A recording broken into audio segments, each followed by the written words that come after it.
Hi, Susan. Hola, Susan. Hello, Mum. Oh, how are you?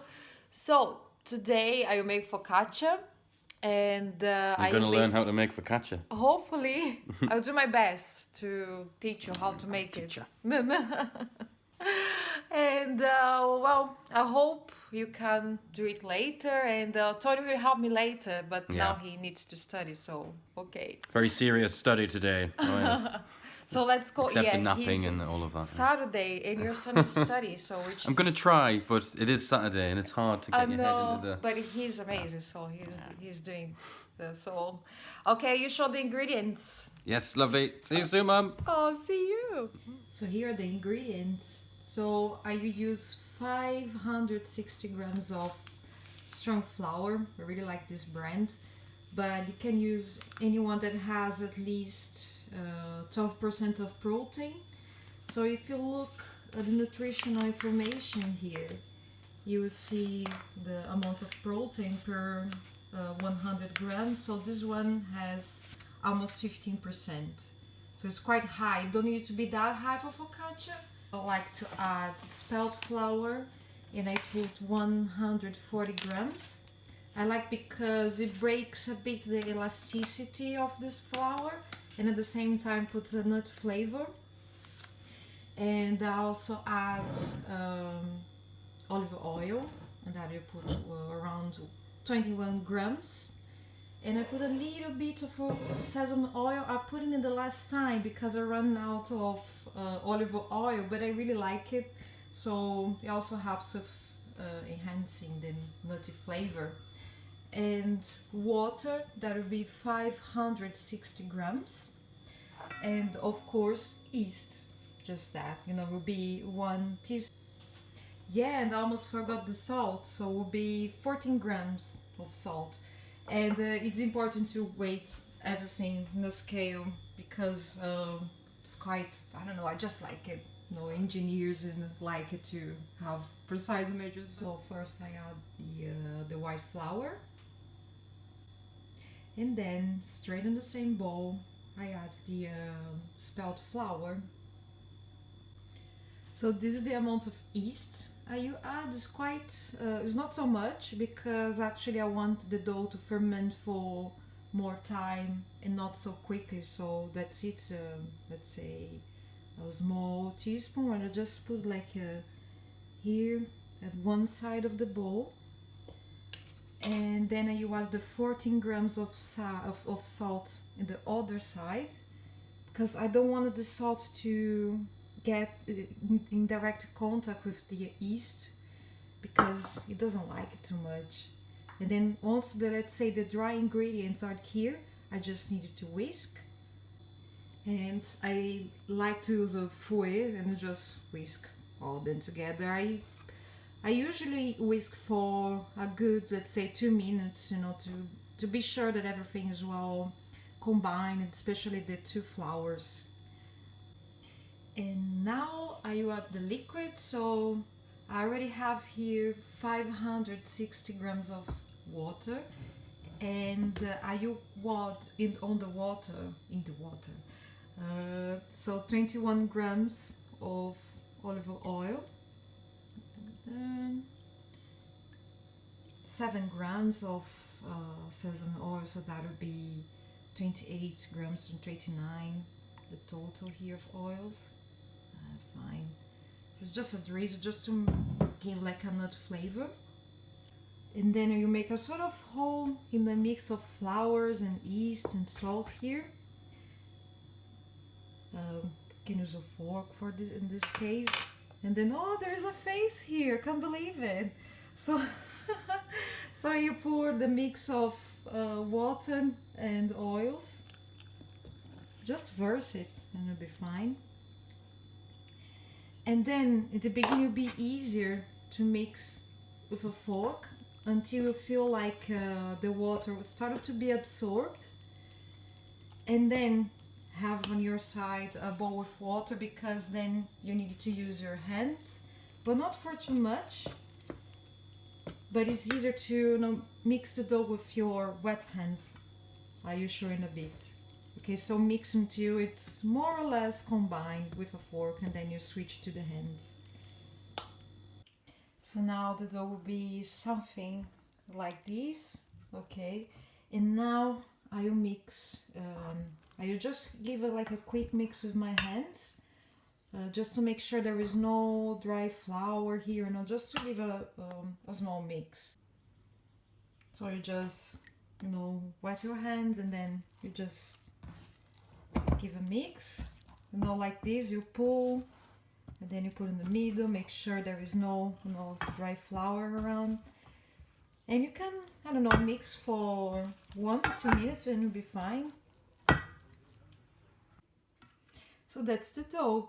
And actually you can, just to show you something, so if you pull the dough you see like it's completely shaggy, because the gluten is not yet developed. So what I do, instead of knead the dough, I just cover this bowl with a plate, and then you leave in the fridge for at least 45 minutes, an hour. If you can leave for 2 hours, you can leave overnight, it's up to you, but it's really important to keep that in the fridge, because I put yeast here and I don't want the yeast to wake before I started the fermentation process. So put in the fridge, leave there for 45 minutes or 2 hours, at least 45 minutes, I would say, and then you show you how it would be after this time. Yay, let's put the dog to sleep. Good night. Hello, Susan, it's me again. And while Tony's washing the dishes, look how amazing he is. I will continue with the work with the dough.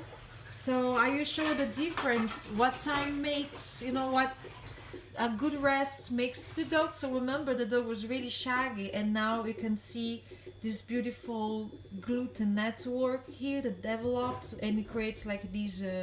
So if you wet your hands and you pull the dough a bit, you will see how elastic and how resistant it is now. So now it's time to work. So if you do that with both of your hands, you see like this membrane, and if you put, it's quite resistant. So that's amazing. So what do you do now? You weight my dough, and then I will divide into doughs, because I want to make 2 focaccias actually with that. So that's enough for 2 small focaccias. Okay, so let's wait and let's see. Or you can just divide, follow your heart and divide. I like to wait, just to have 2 equal focaccias, but it's fine to divide as much as you want. Okay. So the dough has 1,270 grams. To be precise, I forgot to show on the scale, but what I try to do, I use this sort of dough cutter, and you can use a knife, will be fine, not so sharp knife, and then you just dip in some water to facilitate your work, and you just try to cut, not so careful, and then you just weight the amount of dough. So in that case, I want 635 grams. Doesn't need to be that precise, okay? Just I just do that because I am crazy. Amazing. No, you are. Oh. So see, it doesn't need to be that precise. I was aiming to have 635. I have 637. It's fine, okay. It's that precise.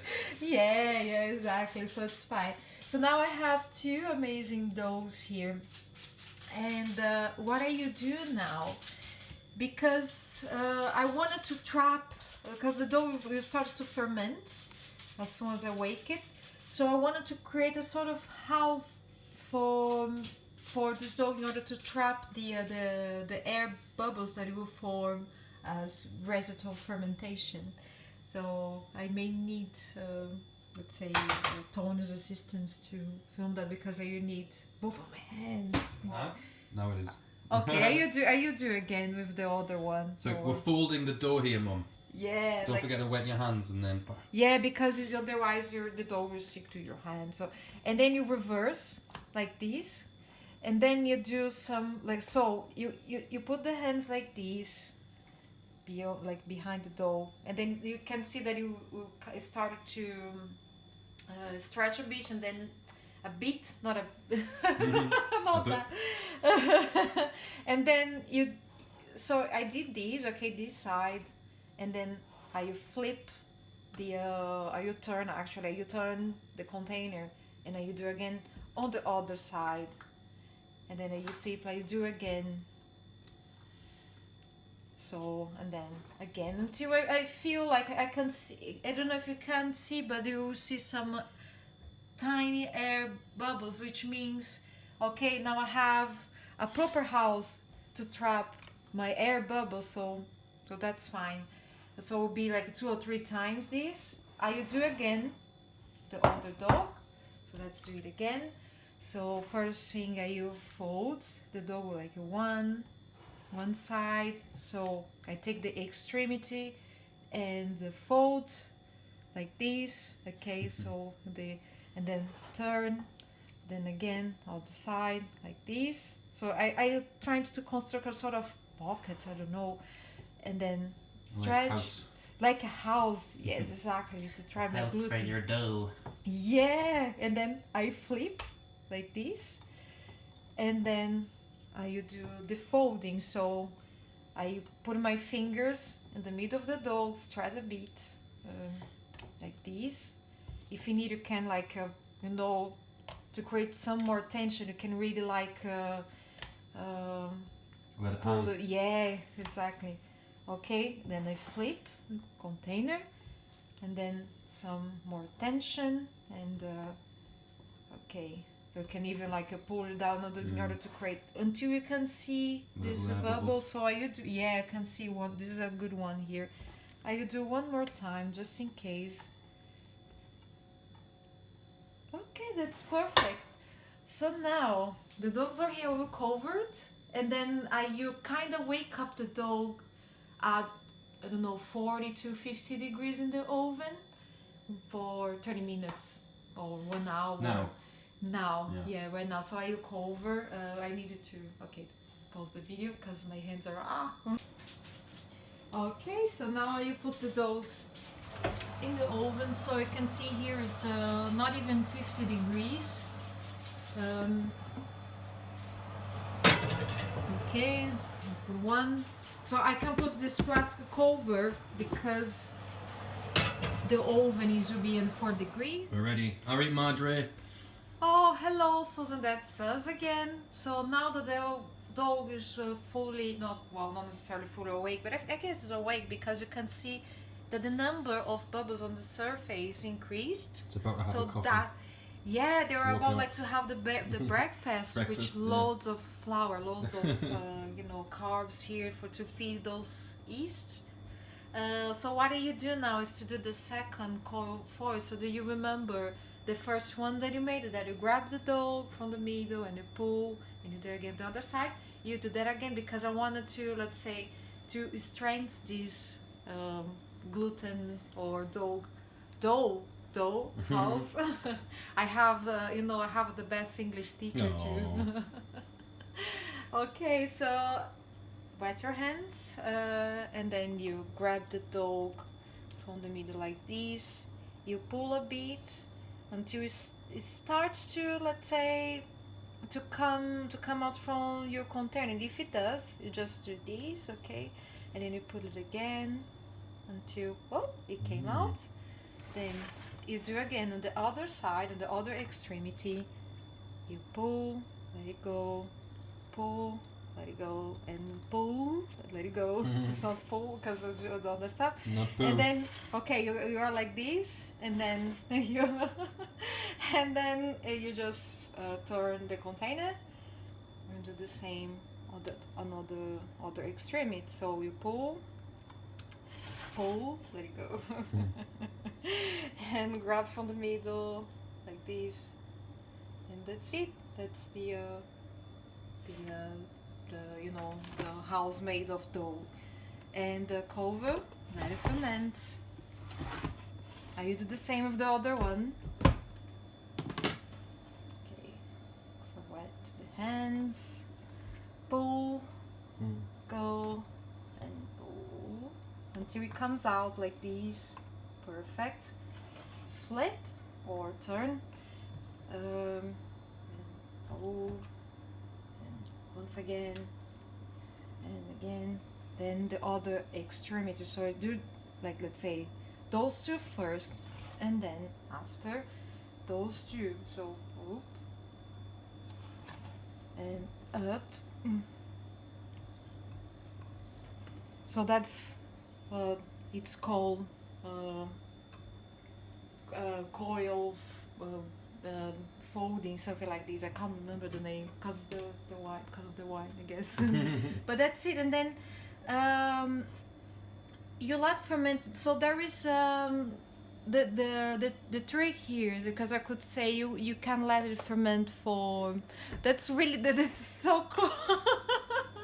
You're amazing. So you can let it ferment for 3 hours, 2 hours, but I never follow the time because it really depends on the temperature of the mood of your yeast.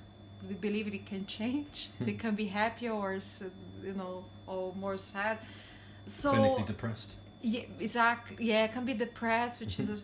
So in that case, let's say from the first hour, for the first time I woke up the dog, let's say for the very first minute, I took out the dog from the fridge and wake and do the fires. I would say I would leave to ferment for 3 hours, 4 hours maybe. But watch your dog when I show you the texture. It looks like a panna cotta. Like it would be really. So for example, I do it now. It looks like a gelatin, but not necessarily a panna cotta, and you can see the surface is not fully covered by those air bubbles. But you show how it should look.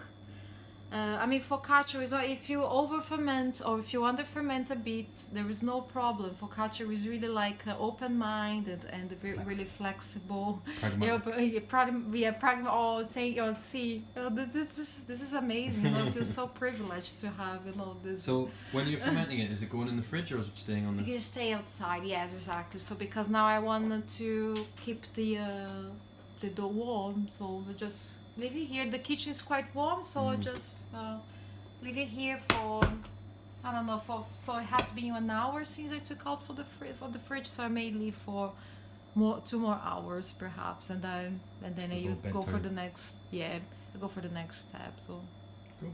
Yeah. Hi, Susan. So that's us again. So the focaccias are bubbly and ready to be baked. Okay, you can see how jiggling they are and the bubbles are coming up. So I will try to shape, let's say, the dough and then transfer to this. I will do a quick experiment here. I never use like parchment paper. First thing, I will sprinkle a bit of oil here.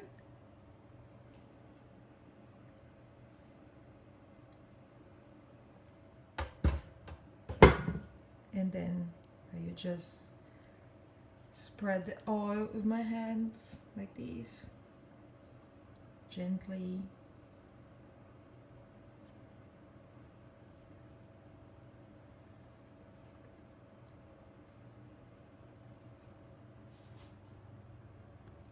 And now I use one of these, this is a silicone spatula, and I like because the dough doesn't stick too much. So what I do is to try to remove or to unstick the dough from the tray walls. Okay, you do this along all the tray. Okay. Oh, look at the bubbles coming up. It's amazing. So now I have a plate here. What you do is to verse this dough upside down to this plate. Okay, don't be afraid. Just do this. And the dough will come out.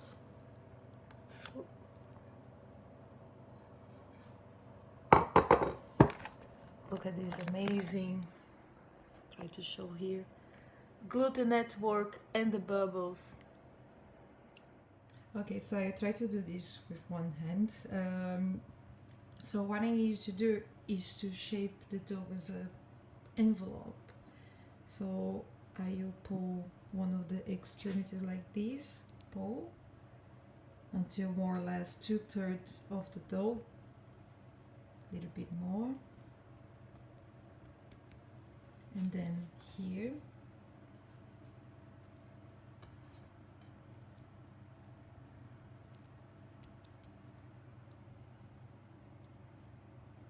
Okay, and then a bit here, not too much, like a 1/3, 1/4 dough. And then just we needed to close the gluten house again. Oh, I can see my food. Hello.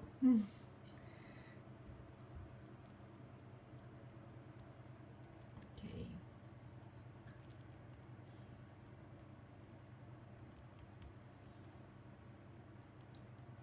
Now I transfer this dough to that same way, like reverse the plate, okay?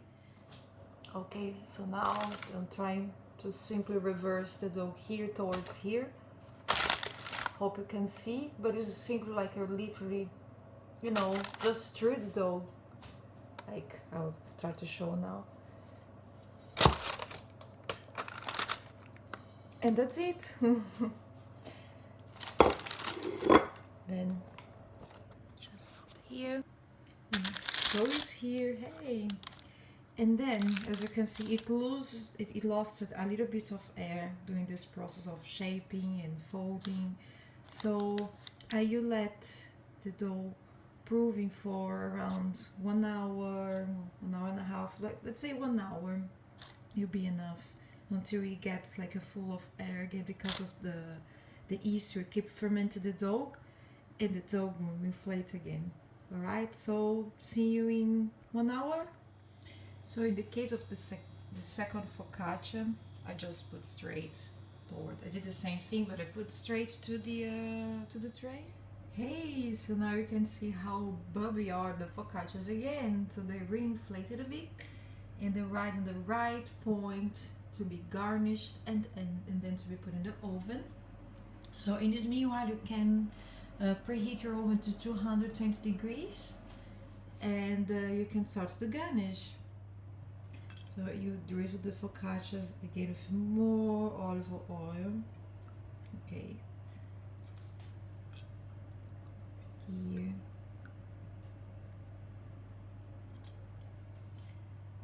And then if you like a nut flavor, just put like a drizzle of sesame oil.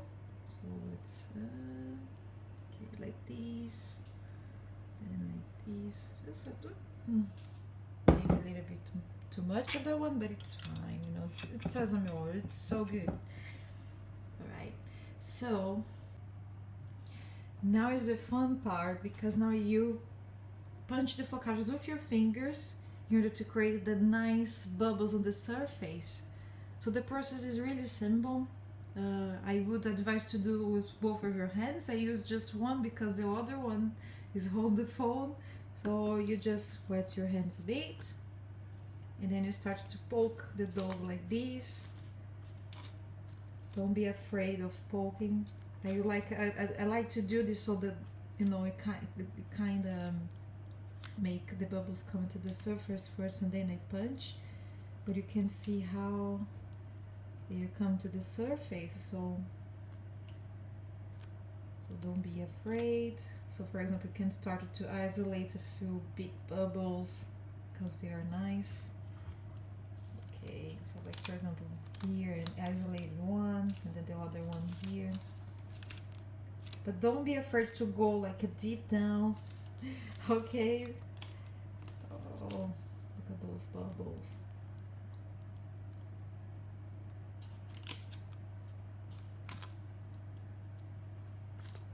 And I do the same with the other one. So here we are, look at how bubbly they are. And now I start to garnish. So what I use rosemary, tomatoes in big chunks like this, and of course salt. and I like to use model salt.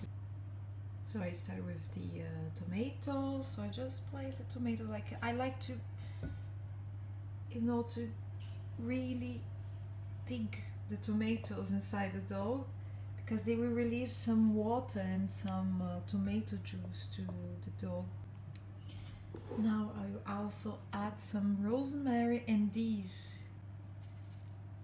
Now sesame seeds. Ooh. So I put like sesame seeds and poppy seeds. So now I will pour more olive oil because it's good. Yeah. So yes, the recipe demands loads of olive oil. Okay. And finally, Maldon salt flakes. So now it's time to bake, and I will bake the focaccias for 15 minutes at 220 degrees, and then after this time I will just decrease the temperature of the oven to 190 degrees, and I will bake for more 15 to 20 minutes. So the total time of baking will be 30 to 35 minutes. All right, so let's place the focaccias in the oven.